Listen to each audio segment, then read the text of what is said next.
부르짖음과 꾸짖음이라는 제목으로 하나님 말씀 증거하겠습니다.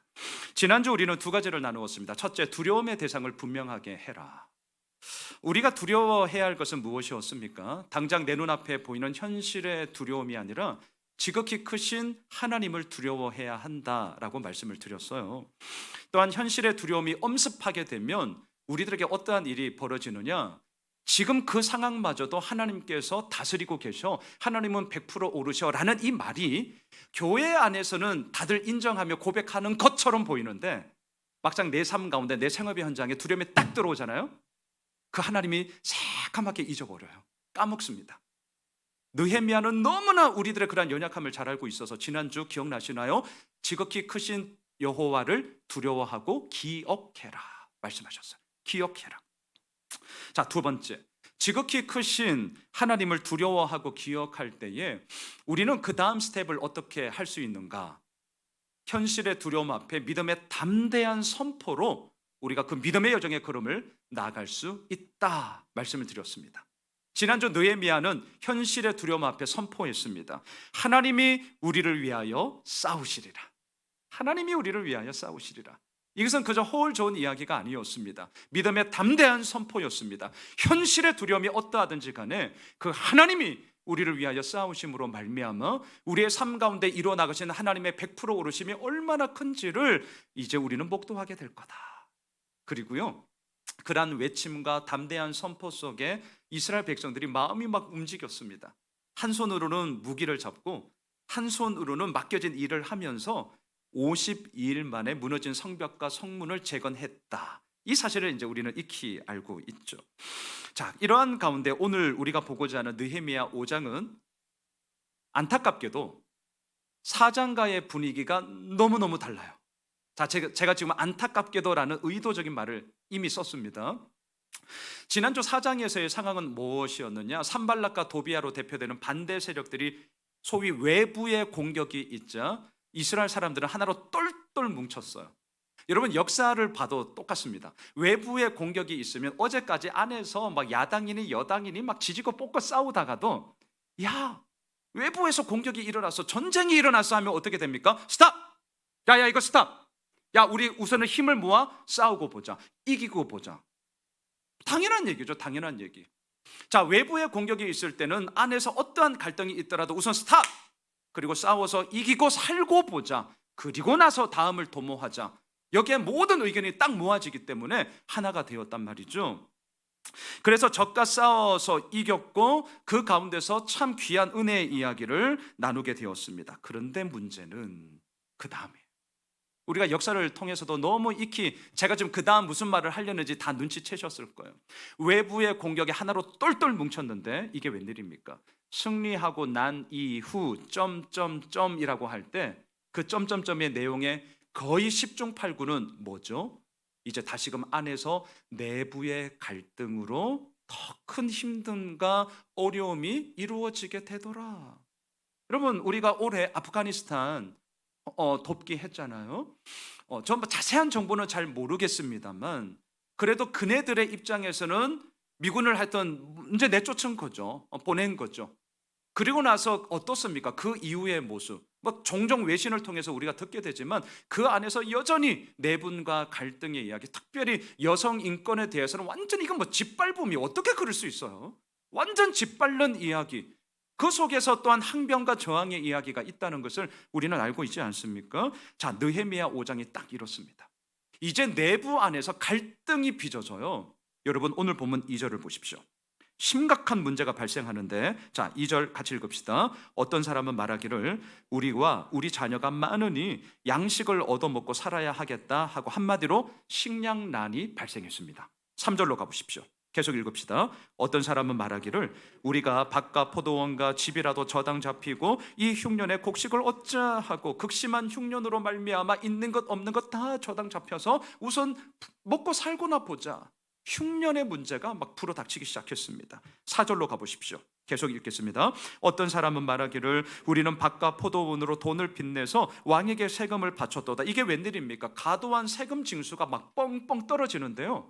이건 뭐 세금은 내야겠고 돈은 없고 그래서 빚을 내서 세금을 내게 되어지는 이 과도한 세금 징수가 지금 이들의 삶 가운데 이루어졌습니다.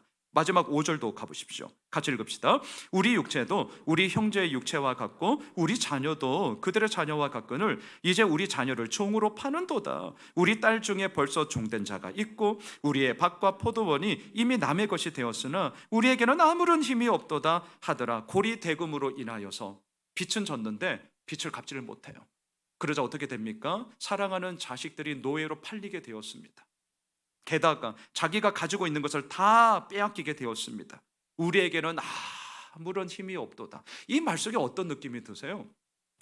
정말 막 저항할 때가 있잖아요. 이제 우리가 나누게 되겠죠. 막 저항하다가도 현실에 너무나 두터운 벽에 막 턱턱 막히면 그 다음에는 이제 어떻게 되죠? 자포자기. 이런 거 있잖아요. 그래, 알아서 다 해라. 그래, 다 먹어라. 니들 하고 싶은 대로 다 해라. 마치 5절에 나오는 우리에게는 아무런 힘이 없도다. 지금 이 상태예요. 이 상태. 극심한 내부의 갈등으로 인하여서 엄청난 문제가 지금 벌어지고 있었습니다. 여러분, 이렇게 말하고 있는 백성들은요, 그동안 어땠습니까? 똘똘 뭉쳤다니까요.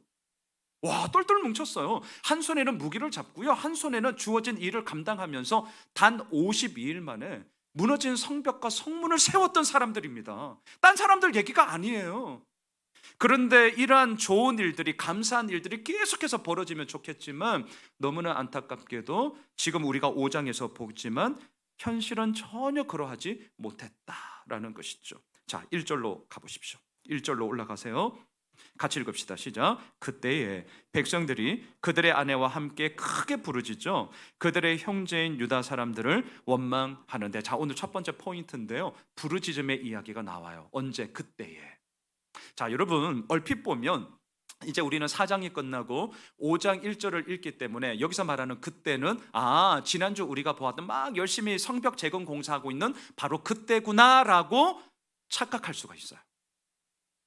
그때가 성벽 재건 공사의 이야기가 우선 아닙니다. 아니에요. 예루살렘 성벽 재건 공사는 52일, 2달이 채 되지 않는 단기간에 끝난 공사입니다. 그렇기 때문에 생각해 보세요. 지금 우리가 보았던 2절부터 5절까지 식량난, 흉년, 과도한 세금 징수, 그리고 고리 대금으로 말미암은 착취, 이 얘기가 그 2달 채 되지 않는 시간에 한꺼번에 다 쏟아졌다? 이건 논리적으로나 상식적으로 용납하기가 어려워요. 아무리 어려운 일이 한꺼번에 온다 하더라도 52일 만에 그 기간 동안 갑자기 흉년이 들어. 흉년이 들으니까 식량난은 뭐 이어질 수 있겠죠. 막 과도한 세금 징수가 그때 막 때려. 그리고 막 고리 대금이 막 그때 일어나. 2달 안에 이러한 것이 한꺼번에 몰렸다는 것은 용납하기 어려워요. 그렇다면 1절에 나오는 그때란 언제냐? 성벽 재건 공사를 마치고 난 그 이후의 시간들을 얘기하는데, 여러분 14절로 가보십시오. 14절 같이 읽읍시다. 또한 유다 땅 총독으로 세움을 받은 때 곧 아닥사스다 왕 제20년부터 제32년까지 12년 동안은 나와 내 형제들이 총독의 녹을 먹지 아니하였느니라. 자, 느헤미야가 지금 5장을 쓰면서 언급하고 있는 시간을 잘 보세요. 유다 총독으로 봉직했던 12년의 시간을 총망라하고 있어요. 자, 이 관점으로 오늘 본문 5장을 보셔야 됩니다. 12년의 시간을 총망라하고 있는 것처럼 이 관점으로 오늘 본문에 나오는 그때, 1절의 그때는 성벽 재건 공사는 무사히 잘 마쳤고, 하지만 그 이후의 시간 가운데 식량난도 있었고, 흉년도 있었고, 과도한 세금 징수도 있었고, 고리 대금으로 말미암은 경제 시스템의 붕괴가 있었구나라는 것을 이제 우리는 알 수 있다라는 거죠. 자, 보십시오. 예나 지금이나 우리 모두에게 가장 중요한 것은 먹고 사는 경제예요. 먹고 사는 경제. 우리 한근사님도 대표기도 가운데 이제 3월 얼마 남지 않았잖아요. 이제 60일 채 남지 않았기 때문에 여론조사도 이제 발표가 안 되죠. 진짜 우리 기도해야 됩니다. 하나님을 경외하는 자, 진짜 하나님을 두려워하는 자, 그리고 국민을 존중하고 5년간 이러한 비전으로 나는 나아가겠다라는 분명한 국정 철학을 가지고 있는 자가 선출될수록 우리는 기도해야죠. 자, 그러한 모든 중요한 문제 가운데 우리 너무 힘들어요, 못 살겠어요 라고 백성들이, 국민들이 항변을 하게 될 때 우리 못 살겠어요, 우리 힘들어요 라고 하는 그 문제의 핵심은 뭐가 있나요? 먹고 사는 문제예요. 먹고 사는 문제. 지금 코로나로 인하여서 그런 부분들이 우리나라에 직면한 문제 아닙니까? 적어도 입에 풀칠은 할 수 있도록 해야 되지 않냐. 도대체 정부는 뭐 하고 있는 거냐. 얼마든지 항변할 수 있는 이야기들이 있잖아요. 근데 그렇게 하지 못하니까 어때요? 오늘 본문 1절 부르짖게 되는 겁니다. 그렇게 못하니까, 안 되니까 부르짖는 거예요. 여러분 1절을 다시 한번 보셔요. 자, 1절을 다시 한번 보셔요. 그때의 백성들이 그들의 아내와 함께 크게 부르짖어 그들의 형제인 유다 사람들을 원망하는데, 여러분 부르짖어야 할 때가 있더라고요. 이 부르짖음은 기도의 의미가 오늘 보면 아닙니다. 우리는 너무 정답이 빨라가지고 목사들이 부르짖어 하려면 기도로 퉁치는데 아니에요. 오늘 본문의 부르짖음은 기도 아니에요. 저항이에요. 항변이에요. 못 살겠다는 거예요. 어떻게 이렇게 내버려 둘 수 있냐는 거예요. 우리 입에 풀칠 좀 하고 살게 해달라는 부르짖음이었어요. 부르짖어야 할 때가 있더라고요. 그때는 언제냐고요? 무너진 성벽과 성문을 재건하고 난 이후에요. 그때는 언제입니까? 내가 원하고 바라고 소망했던 것을 이루고 난 이후에요. 승리하고 난 이후에요. 이제는 승리했으니까 뭔가 잘 되겠지, 뭔가 이루어지겠지, 뭔가 평안하겠지라고 생각했는데 이게 웬일입니까? 더 힘들어. 못 살겠다는 거예요. 힘들다는 거예요. 어떻게 이 정부가, 느헤미야 정부가 뭐 하고 있냐? 백성들은 부르짖기 시작했습니다. 또한 그때는 언제입니까? 뭔가를 이루었지만 하나님의 말씀을 떠나 자신의 탐욕만을 따라 완전히 자기 욕망의 이야기로, 지금 우리가 창세기 말씀 묵상하잖아요. 이제 내일 본문이 선악과예요. 그리고 또한 바벨탑 이야기 너무너무 잘 알고 있죠. 제2, 제3의 선악과를 따먹어요. 왜? 하나님과 같이 되려고. 하나님과 같이 된다는 이야기가 뭡니까? 선과 악의 최종 결정권자는 나야, 이거예요. 나야. 내가 선하다 하면 선하다는 거예요. 내가 악하다 하면 악하다는 거예요. 이게 하나님과 같이 되는 거거든요. 진짜 어떻게 그렇게 됩니까? 말도 안 되는 거죠. 제2, 제3의 선악과의 이야기가 얼마나 많습니까? 제2, 제3의 바벨탑 이야기가 얼마나 많냐고요. 부르짖게 되는 거예요. 왜? 자신의 탐욕만을 따라 지금 이 시대가 그렇게 살아가고 있었기 때문에.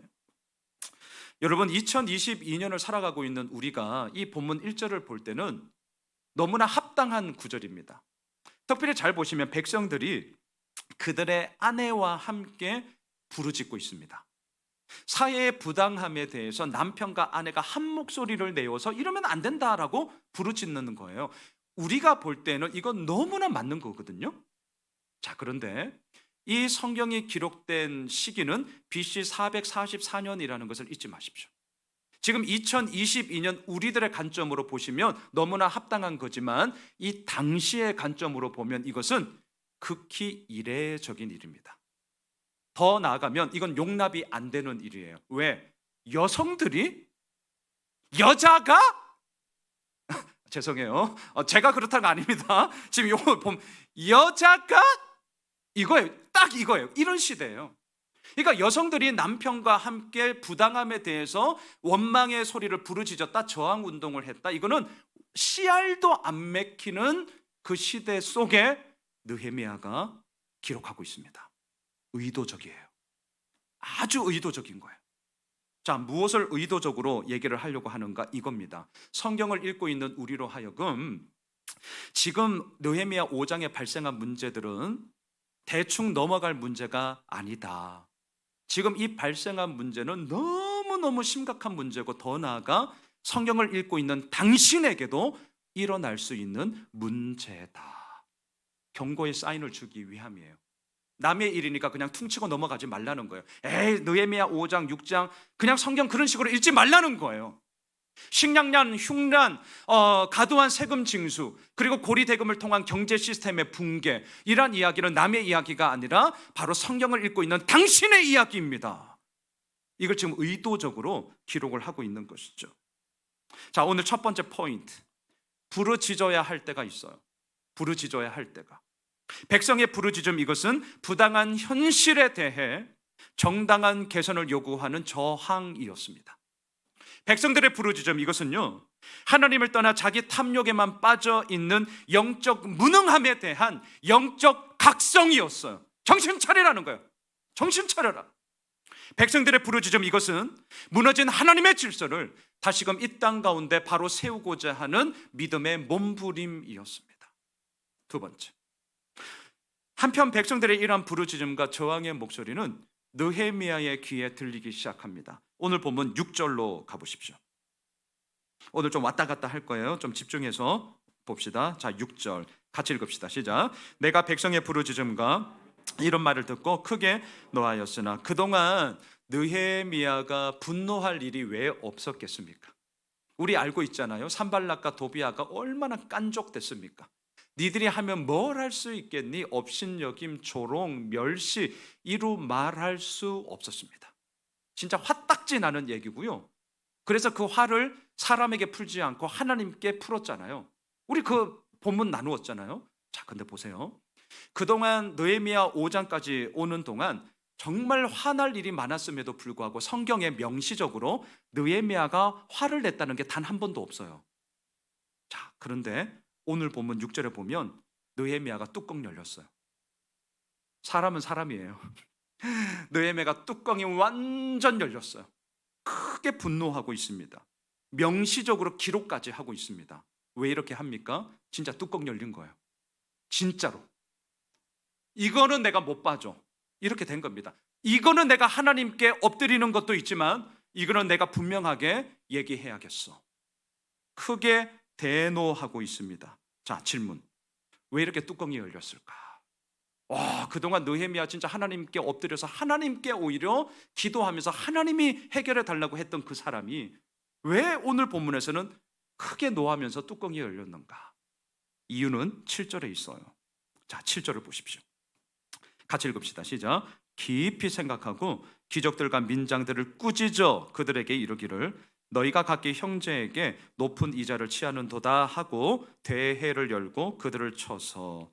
느헤미야가 이렇게 분노했던 결정적 이유는요, 같은 민족을 대상으로 고리 대금업을 했고 더 나아가 빚을 갚지 못하는 자들의 그 재산들을 부당하게 착취했기 때문이거든요. 자, 여러분 잘 보세요. 지금 앞서 백성들은 2절부터 5절까지 부르짖었어요. 못 살겠다, 이대로는 안 된다, 갈아엎자, 뭐 하는 거냐, 느헤미야 정부 이딴 식으로 할래? 난리가 쳤어요. 그러면서 이들이 이렇게 저항했던 이유가 네 가지입니다. 기억나십니까? 식량난, 흉년, 과도한 세금 징수, 고리 대금업이요. 근데 잘 보셔야 돼요. 자, 잘 보세요. 식량난과 흉년의 이 문제는 자연재해로 시작이 되었어요. 자, 자연재해는 오늘날도 마찬가지입니다. 우리가 어찌할 수가 없어요. 지진이 아무리 예보를 해도 언제 갑작스럽게 일어나는 지진을 우리가 완전하게 대비할 수 없습니다. 흉년의 문제 앞에 우리가 완전하게 지금도 대비할 수가 없어요. 어찌할 수 없는 문제라는 걸 기억하십시오. 자, 어찌할 수 없는 문제예요. 또한 과도한 세금 징수 어떻습니까? 지금 이스라엘 백성들은 자치 정부가 아닙니다. 주권을 회복한 나라가 아니에요. 페르시아 제국의 속국이에요. 남의 밑에 종살이하고 있는 나라라고요. 그러니까 페르시아가 과도한 세금 징수를 하는 것은 너무나 부당하고 진짜 어떻게 이럴 수 있어? 욕할 법한데요. 그럼에도 현실은 거부할 수가 없어요. 왜? 속국이니까. 왜? 지배를 받고 있으니까. 이건 역시 어찌할 수가 없어요. 자, 지금 공통점이 보이시죠? 식량난, 흉년, 과도한 세금 징수는 지금 느헤미야 정부에서는 어찌할 수가 없어요. 근데 네 번째, 왜 느헤미야가 뚜껑 열렸냐? 왜 이렇게 크게 분노하나? 네 번째 고리 대금의 문제는 어찌할 수 없는 문제가 아니라 어찌할 수 있는 문제였기 때문입니다. 다시 말할까요? 다른 나라 사람들과 금전 거래를 한 게 아니라 오늘 본문에 보시면 같은 민족이에요. 같은 동족이에요. 옆집 사람이에요. 힘들고 어렵다고 하니까 돈을 빌려주는데 연 이자율이 이제 뒤에서 좀 보겠지만 엄청난 고리 대금을 통하여서 부당한 상대 동족의 재산을 빼앗고 있더라는 거죠. 느헤미야의 핵심은 바로 그거예요. 어찌할 수 없는 문제에 대해서는 우리가 받으면서 가야 돼요. 어쩔 수 없어요. 하지만 우리가 어찌할 수 있는 문제에 대해서는 예수를 믿는 자로서, 하나님을 믿는 자로서 우리가 문제들을 해결해 가야 한다는 것이죠. 지금 이스라엘 같은 민족끼리의 돈을 빌려주고 받는 금전 관계에서 문제가 발생했습니다. 제가 책을 좀 여러 권 찾아보았어요. 그 당시 배경을 보니까 아수르, 바벨론, 페르시아 제국들은요, 그 당시 사람들이 돈을 빌려줄 경우에 연 이자율이 몇 프로인 줄 아세요? 놀라지 마세요. 20에서 25%. 와, 이는 도둑놈들 진짜. 식량은 더해요. 식량, 곡물을 빌려줄 경우에는 연 이자율이 33%. 와, 어떻게 진짜 너무해, 너무해. 여러분, 지금 우리 한국은행 기준금리 몇 프로? 일부 예배 때도 아무 얘기를 안 하는데 관심 없으세요? 1%. 이제 14일 날 0.25% 오를 것 같아요. 그럼 시중은행 대출 받으셨잖아요. 아유, 막 금리 올라서 지금 뭐 한 4, 5% 내외 지금 된단 말이죠. 우리의 이 4, 5%도 지금 워낙 저금리로 몇 년 동안 있다가 지금 올라가는 걸 보면서 힘들어 이러는데, 지금 이 당시 바벨론, 페르시아, 아수르 제국의 연 이자율은 20에서 25%예요. 그러니까 지금 뭐 어마어마한 거죠. 자, 그럼 이제 질문. 이스라엘은 어땠을까요? 자, 이 느헤미야, 이 이스라엘 민족의 연 이자율은 몇 프로일까? 궁금하세요? 궁금하지 않으세요? 500원. 아직 먹히고 있어요. 이런 유치한 개그가. 5장 11절을 보십시오. 자, 5장 11절. 이자율이 얼마인지를 한번 잘 보세요. 자, 같이 읽읍시다. 시작. 그런즉 너희는 그들에게 오늘이라도 그들의 밭과 포도원과 감람농과 집이며 너희가 구워준 돈이나 양식이나 새 포도주나 기름의 100분의 1을 돌려보내라 하였더니, 자, 무슨 말이냐면 밭, 포도원, 감람원, 집, 이것은요 돈을 빌리기 위해서 저당 잡힌 거예요. 근데 빚을 갚지 못하니까 이 저당 잡은 거를 그냥 악랄하게 다 착취했는데 이걸 돌려주라는 거고요. 그 다음 구절을 보세요. 구워준 돈, 양식, 새 포도주, 기름의 100분의 1을 돌려보내라 할 때 이 100분의 1이 뭐냐? 월 이자율이에요. 1년 연 이자율이 아니라 월 이자율. 그럼 100분의 1이니까 1%죠. 그럼 산술적으로 연 이자율 몇 프로? 12%. 목사가 뭐 돈 얘기하니까 이상합니까? 지금 반응이 1부 때도 자, 연 12%. 당시 나라 다른 민족들이 20에서 25% 사이의 금리에 비한다면 연 12%는 한 반땡 정도 돼요. 그런데 아십니까? 이 이야기로 살아가고 있는 이스라엘 백성들은 누구예요? 하나님 백성이라면서요.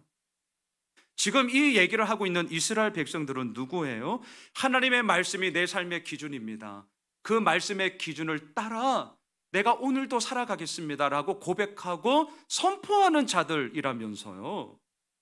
이스라엘 백성들은 하나님을 믿는 사람이에요. 그러면 다른 나라, 다른 민족이 어떠하든 말든 하나님의 말씀이 무엇이냐라고 그것에 대해서 자신의 삶의 기준을 잡아야 된단 말이죠. 그러면 하나님의 기준이 뭐냐고요? 자막을 보십시오. 출애굽기 22장 25절로 한번 가보시죠. 하나님의 기준은 이렇습니다. 같이 읽읍시다. 내가 만일 너와 함께한 내 백성 중에서 가난한 자에게 돈을 구워주면 너는 그에게 채권자 같이 하지 말며 이자를 받지 말 것이며, 자, 레위기 25장 36, 37 계속 읽읍시다. 너는 그에게 이자를 받지 말고 내 하나님을 경외하여 내 형제로 너와 함께 생활하게 할 것인즉 너는 그에게 이자를 위하여 돈을 구워주지 말고 이익을 위하여 내 양식을 구워주지 말라. 한마디로 뭐예요? 무이자로 빌려줘 이거예요. 무이자. 무이자로 빌려줘 이거예요. 이자놀이, 돈놀이 하지 말라는 겁니다. 그런데 지금 이스라엘 백성들은 어떻게 했습니까? 연 12%의 고리대금으로 부당한 이윤을 착취하고 있습니다. 그것도 누가? 솔선수범을 보여야 할 귀족들이. 누가? 민장, 백성들의 대표예요. 리더십들 있죠. 자, 그러니 느헤미야의 입장에서 어떻겠냐고요? 완전히 화가 안 날 수가 없어요. 왜냐하면 지금 느헤미야는요, 온 힘을 다해, 온 마음을 다해 이스라엘의 개혁을 위하여서 앞장서서 몸부림치고 있지 않습니까? 그런데 정작 주변에 있는 동력자들이, 다른 사람도 아니야, 주변에 있는 동력자들이 앞에서는 느헤미야요, 우리가 이렇게 합시다, 막 아이디어를 내고 우리가 이렇게 하면 개혁을 일으킬 수 있습니다라고 했는데 뒷구녕에서 뭐 하고 있어요? 고리대금업 하고 있어. 이거야말로 내로남불 아니에요? 이거야말로. 이 사실을 느헤미야가 딱 알자 이런 배신감, 어제까지만 해도 이스라엘의 개혁을 위하여서 우리가 이렇게 경제, 정치, 사회, 문화, 교육 이런 부분들을 이렇게 일구어 나가야 된다, 질서를 확립해야 된다라고 얘기했던 바로 그 사람들이 뒤로 딱 돌아서니까 고리대금으로 부당한 이익을 착취하고 있어요. 느헤미야가 뚜껑 안 열리겠냐고요. 아니 어떻게 이럴 수 있어? 도와주지는 못할 망정, 진짜 도와주지는 못할 망정, 똥땅에 튀기는, 이러면 안 되는 거 아니에요? 방해가 되고 걸림돌이 되고 있으니 얼마나 화가 났겠냐라는 거죠. 여러분, 제가 여기까지 설교문을 막 썼어요. 여기까지 막 썼어요. 그런데 갑자기 제 마음에 노파심이 생겼어요. 노파심이 뭐냐 이거예요. 여러분, 행여라도 오늘 제 설교를 듣고 봐라, 성경에 믿는 사람들끼리 무이자로 돈 빌려주라고 하지 않냐, 무이자로 돈 좀 빌려줘, 요딴 식의 자기 마음대로 자기 멋대로의 해석 적용, 꿈도 꾸지 마십시오. 꿈도 꾸지 마세요. 제가 분명하게 말씀드립니다. 교회 안에서 금전적 거래 하지 마세요. 목사님, 저는 돈이 엄청 많아서요, 성경에 말씀하시는 대로 저 무이자로 진짜 빌려줄 수 있어요 라고 하시는 분이 있다면 제가 말씀드립니다. 안 돼요. 그러지 마세요. 그러면 어떻게 되는 줄 아세요? 돈 잃고 사람 잃습니다. 무수히 많이 봤습니다, 목회하면서. 돈 잃고 사람 잃어요. 그리고 진짜 돕고 싶은 마음이 들 때가 있잖아요. 진짜 돕고 싶다. 그러면 어떻게 해야 되느냐? 그 돈 받을 생각 마세요. 그리고 이 정도면 내가 안 받아도 그래, 화 안 나겠다라는 정도의 액수가 있다면, 진짜 돕고 싶으면 그런 마음으로 하시면 돼요. 진짜예요, 진짜. 자, 오늘 본문으로 다시 돌아와서 느헤미야는 지금 크게 분노했어요. 왜? 고리대금의 착취는 충분히 개선할 수 있는 문제였음에도 불구하고 개선을 안 했거든요. 못한 게 아니라 이 사람들이 안 했어요. 느헤미야는 크게 분노했습니다. 왜? 자신은 개혁을 주장하면서 이스라엘의 변화를 위하여 앞장서서 몸부림을 치고 있는데, 정작 주변에 있는 사람들은 앞에서는 막 이렇게 하는 것처럼 했지만 뒤에서는 딱 돌아서서 자기들이 부당한 이득을 고리대금으로 착취하고 있었기 때문이죠. 자, 그래서 느헤미야는 어떻게 하느냐? 오늘 7절에 보면 깊이 생각해요. 깊이 생각해요. 왜 깊이 생각했을까? 지금 벌어진 사태가 그만큼 심각한 문제였기 때문입니다. 왜 이렇게 깊이 생각한 줄 아세요? 이 문제를 제대로 처리하지 않으면 지금까지 개혁의 물꼬를 트기 위하여서 몸부림쳤던 그 모든 일들이 한순간에 물거품으로 사라질 경우, 그 위험이 너무너무 많은 문제였기 때문이에요. 그래서 느헤미야는 아주 깊이 생각한 후에 결단을 합니다. 소위 꼬리 자르기 하지 않았어요. 우리 다 알고 있잖아요, 꼬리 자르기. 문제 있으면 몇 놈 그냥 쳐내고 이제 덮어버리는 그런 꼬리 자르기 느헤미야 하지 않았어요. 느헤미야는 어떻게 한 줄 아십니까? 대회, 모든 사람들을 다 모으는 공개적인 자리를 엽니다. 그리고 그 공개적인 자리에서 고리대금으로 부당한 수익을 착취한 이 리더들을 대놓고 꾸짖어요. 자, 어떻게 꾸짖는지 보세요. 8절로 가시죠. 8절 같이 읽읍시다. 그들에게 이르기를, 우리는 이방인의 손에 팔린 우리 형제 유다 사람들을 우리의 힘을 다하여 도로 찾았거늘 너희는 너희 형제를 팔고자 하느냐? 더구나 우리 손에 팔리게 하겠느냐? 하며 그들이 잠잠하여 말이 없기로. 당연하죠. 무슨 말을 할 수 있겠어요? 요렇게 얘기했는데 말을 했다? 저 같으면 바로 입치죠. 진짜 그럴 것 같아요. 뚫린 게 입이라고 짓거려. 잠잠하여 말이 없기로. 그래도 일말의 양심이 있어요. 무슨 할 말이 있겠어요? 느헤미야 말을 보세요. 우리는 힘을 다하여 팔려간 동족들을 살리기 위해서 돈 지불하고 도로 찾고 있는데 어찌하여서 너희들은 그 동족을 팔고 있냐? 야, 이게 어떻게 말이 되냐? 할 말이 없죠. 할 말이 없어요. 여러분, 오늘 본문 두 번째 포인트입니다. 꾸짖어야 할 때가 있어요. 이거 진짜 어려운 얘기입니다. 왜? 꾸짖으면 마음이 아파요. 꾸짖으면 서로가 불편해져요. 꾸짖으면요, 야, 네가 뭔데 이래라 저래라야? 이렇게 됩니다. 또 다른 반대, 또 다른 저항을 불러일으킬 수 있습니다. 이거 쉽지 않은 얘기예요. 하지만 그럼에도 불구하고 꾸짖어야 할 때가 있습니다. 이유는 간단합니다. 좋은 게 아니라 옳은 게 좋은 거기 때문이에요. 이 말 진짜 간단하지 않습니다. 진짜 어려운 얘기예요. 목회하고 있는 목사로서도 똑같습니다. 이거 정말 쉽지 않아요. 때로는 좋은 게 좋은 거 하면서 그냥 가고 싶어요. 무단하게, 소위 무단하게. 하지만 우리가 하나님의 말씀을 붙잡고 살아가는 삶의 기준이 뭡니까? 좋은 게 좋은 거? 그건 세상에서의 얘기잖아요. 그러면 우리 하나님의 백성 아니잖아요. 하나님은 뭐라고 말씀하세요? 옳은 게 좋은 거야. 옳은 게 좋은 거야. 그 옳음이 뭐예요? 하나님의 말씀. 하나님의 말씀이 이스라엘 백성들에게 뭐라고 얘기했는데요? 돈 정말 빌려주면 이자 받을 생각하지 말고 줘. 레위기에서, 출애굽기에서 그 얘기를 했잖아요. 근데 이들은 그래 하지 않았어요. 그러니 꾸짖어야죠. 느헤미야의 꾸짖음, 이것은 부당한 현실에 대한 정당한 개선을 시작하는 출발이었습니다. 느헤미야의 꾸짖음, 이것은요, 자신의 탐욕에만 빠져 영적으로 무능해져 버린, 하지만 그러한 자들을 다시금 돌이키고자 하는 느헤미야의 간절함이었어요. 느헤미야의 꾸짖음, 이것은요, 하나님의 영적 질서가 우리의 육적 질서를 이끌어 나가는 힘이야 라는 진리를 이 땅 가운데 선포하는 믿음의 외침이었습니다. 그러면서 느헤미야는 이제 구체적인 개선 방안을 제시합니다. 10절로 가보십시오.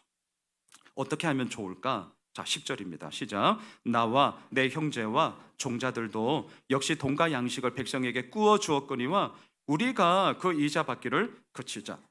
자, 10절을 얼핏 보면 뭐가 조금 이상해요. 어떻게 오해할 수 있냐면, 뭐야, 느헤미야도 고리대금 했나? 지금 그렇게 느껴지지 않으세요? 우리가 이자 받기를 그치자라고 하니까 뭐지?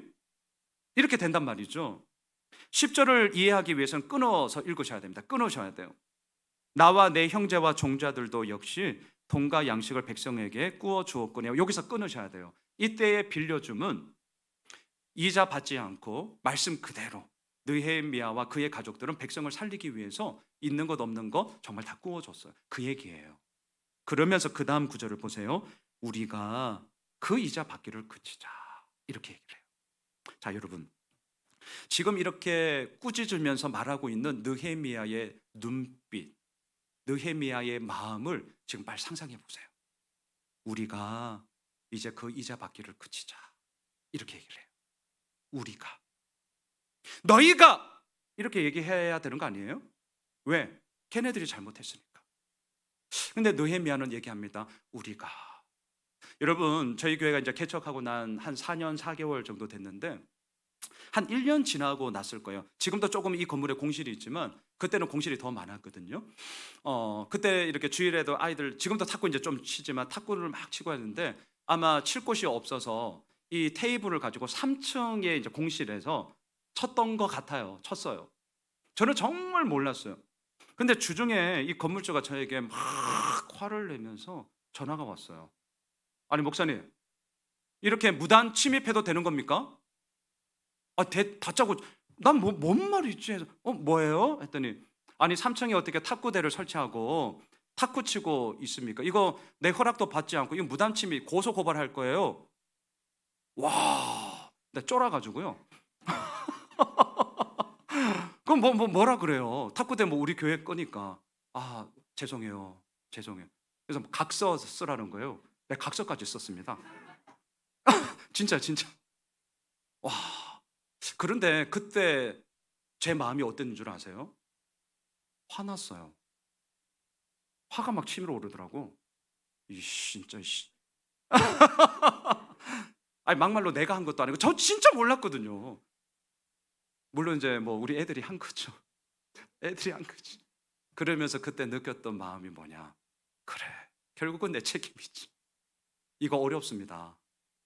우리가 그 이자 받기를 그치자 할 때 이 우리라는 말을 쓰는 거 진짜 어려워요. 저 막 어렵더라고요. 내가 한 거 아닌데? 아니, 어떻게 담임 목사가 그 얘기를 합니까? 내가 한 거죠. 그게 내가 한 거죠. 결국 이 교회의 모든 문제는 결국은 그 책임을 져라고 하는 거 아닙니까? 그 자리예요, 그 자리. 결국은 저의 책임이죠. 지금 느헤미야는요, 너희가 어떻게 그럴 수 있어? 라고 자신의 책임이 아닌 상대에 대한 책임을 물으면서 이 모든 문제들을 해결할 수 있었어요. 그런데 왜 우리가 이 얘기를 할까요? 왜 우리가? 이거는 무엇입니까? 너희들을 올바로 인도하지 못한 이 유대 총독, 결국은 나의 잘못이다. 책임 회피가 아니라 책임을 진정으로 통감하고 있는 느헤미야의 각성이죠. 느헤미야의 각성입니다. 그래서 말하고 있는 겁니다. 우리가 이제 그 이자 받기를 그치자. 느헤미야의 눈빛이 앞서는 막 이글이글 불탔다면 아마 이 얘기를 하고 있는 느헤미야의 시선은 좀 과하게 말하면 눈물이 좀 글썽글썽 거리면서 긍휼함을 가지고 야, 이제 우리가 이자 안 받으면 안 돼? 저는 이랬을 것 같아요. 아비의 마음으로, 어미의 마음으로, 자식을 생각하는 마음으로 이제 우리가 그거 안 하면 안 돼? 저는 이랬으리라 생각을 해요. 여러분, 느헤미야의 이러한 꾸짖음 그리고 그들을 향한 끝까지 손 내밈은 다시금 개혁과 변화의 바람을 불러 일으켰어요. 12절을 보십시오. 12절 같이 읽읍시다. 시작. 그들이 말하기를 우리가 당신의 말씀대로 행하여 돌려보내고 그들에게서 아무것도 요구하지 아니하리이다 하기로 내가 제사장들을 불러 그들에게 그 말대로 행하겠다고 맹세하게 하고 그 어떠한 저항도 그 어떠한 반발도 없었습니다. 정말 우리가 그 이자 받기를 그치자라는 이 느헤미야의 진심이 무엇인지를 이들은 알았기 때문이죠. 그의 입을 통해서 말, 그의 시선, 그의 모든 행동 하나하나 우리는 알아요. 진짜 안다니까요. 그 사람의 마음이 무엇인지를 이들은 오롯이 알게 되었습니다. 그래서 아무런 저항도 없이 아무런 변명도 없이 네, 그렇게 하겠습니다. 이렇게 얘기를 하고 있죠. 여러분, 이러한 놀라운 변화와 개혁의 바람이 불고 있는데 이 힘이 뭘까? 진짜 궁금했어요. 도대체 이 힘이 뭘까? 그런데 느헤미야가 이렇게 고백을 합니다. 마지막 15절로 가보십시오.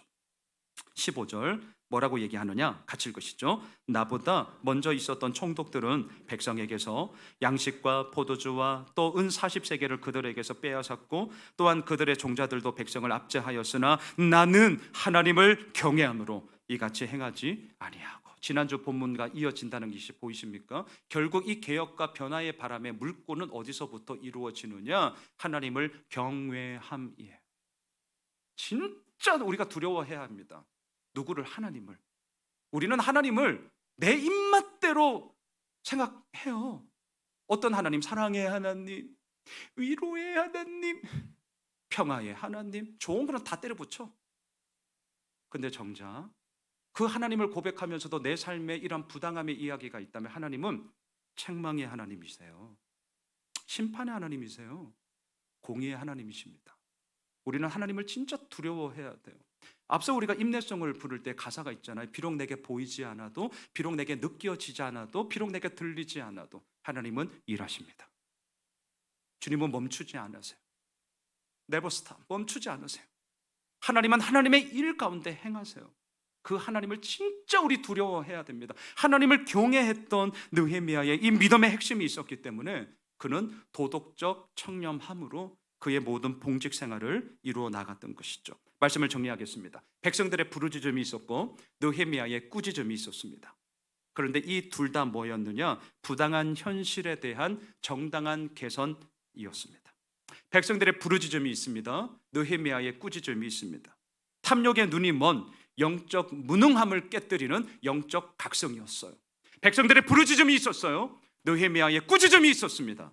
이것은 하나님의 질서를 이 땅 가운데 세우고자 하는 믿음의 선포이자 믿음의 몸부림이었습니다.